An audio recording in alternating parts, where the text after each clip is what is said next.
இளையராஜாவின் பாடலை சூப்பர் ஸ்டாரின் கூலி படத்தில் பயன்படுத்தியது குறித்து கவிஞர் ஸ்நேகன் செய்தியாளர் சந்திப்பில் கருத்து தெரிவித்துள்ளார்.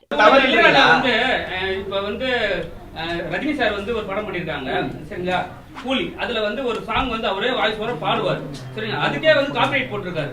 அவ்வளவு பெரிய ஆர்டிஸ்டுக்கே இவ்வளவு இந்த பிரச்சனைனா, சின்ன சின்ன ஆர்டிஸ்ட் இப்ப உங்களை மாதிரி ஆளுங்க, சாரி உங்களை மாதிரி இல்ல, உங்களை மாதிரி முன்னெடுத்து வர ஆளுங்களுக்கு எல்லாம் எவ்வளவு பிரச்சனை கொடுக்குறாங்க. ஏன்னா இளையராஜா மட்டும்தான் இந்த ஃபீல்டுல காப்பிரைட் கேட்டிருக்காரு, மத்த எந்த ஒரு இசையமைப்பாளரும் கேட்கல. அது நீங்க ஒரு எழுத்தாளரா ஒரு ஆக்டரா உங்களோட பதில் என்ன?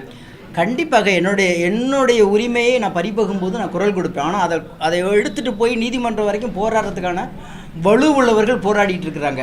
வாய்ப்பு வரணும்னு சொல்லி காத்திருக்கிறவங்க எங்களை மாதிரி ஆட்கள் அமைதியாக இருக்காங்க, அவ்வளோதானே தவிர அவங்களுடைய உரிமை நிச்சயமாக எல்லா இடத்துலையும், அது யாருக்காக இருந்தாலும் சரி, அது இப்போ தயாரிப்பாளராக இருக்கட்டும் அல்லது பாடலாசிரியராக இருக்கட்டும், இது இசையமைப்பாளராக இருக்கட்டும், அவங்களுக்கான உரிமைக்காக போராடுறாங்க. அதில் எவ்வளோ நியாயம் இருக்குங்கிறத நீதிமன்றத்தில் விவாதத்தில் இருக்கும்போது நம்ம அதை பற்றி சொல்கிறது முறையாக இருக்காதுன்னு நினைக்கிறேன். இல்ல அப்படிலாம் கிடையாதுங்க. தப்பு செய்யறது இல்ல, பெரியவங்க பெரியவங்கள யாரும் தப்பு செஞ்சாலும் தப்பு தான். தப்பு இல்ல, தப்புன்னு அவர் கேட்கிறாரு, கொடுங்கன்னு கேட்கிறாரு, அவ்வளவுதான். அதை தப்பா சரியாங்கிறத நீதிமன்றம் சொல்ல போகுது. நீங்க பெரியாளா இருக்கிறாரு, அவரை கேள்வி கேட்க கூடாதுங்கிறதோ அல்லது கேள்வி கேட்கிறாருங்கிறதே தப்பா இருக்கே. யாரா இருந்தாலும் என்ன கூட இல்ல, நான் ஒரே ஒரு நிறுவனத்தை தான் அவர் கேட்கிறாரு.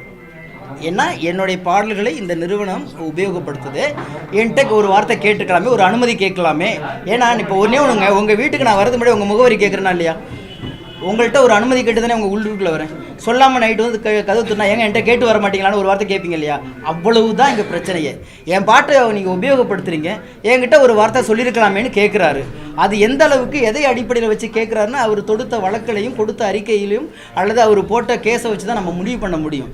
வெளியில் இருந்துக்கிட்டு ஒரு நதிக்கரையில் உட்காந்துட்டு நதிக்குள்ளே என்ன இருக்குன்னு நம்ம கணக்கு போடவே முடியாது. அது போடுறதும் தப்பு. நம்ம செய்திகளை உள்ளது உள்ளபடி தெரிந்து கொள்ள ரெஃப்ளெக்ட் நியூஸை சப்ஸ்கிரைப் பண்ணுங்க.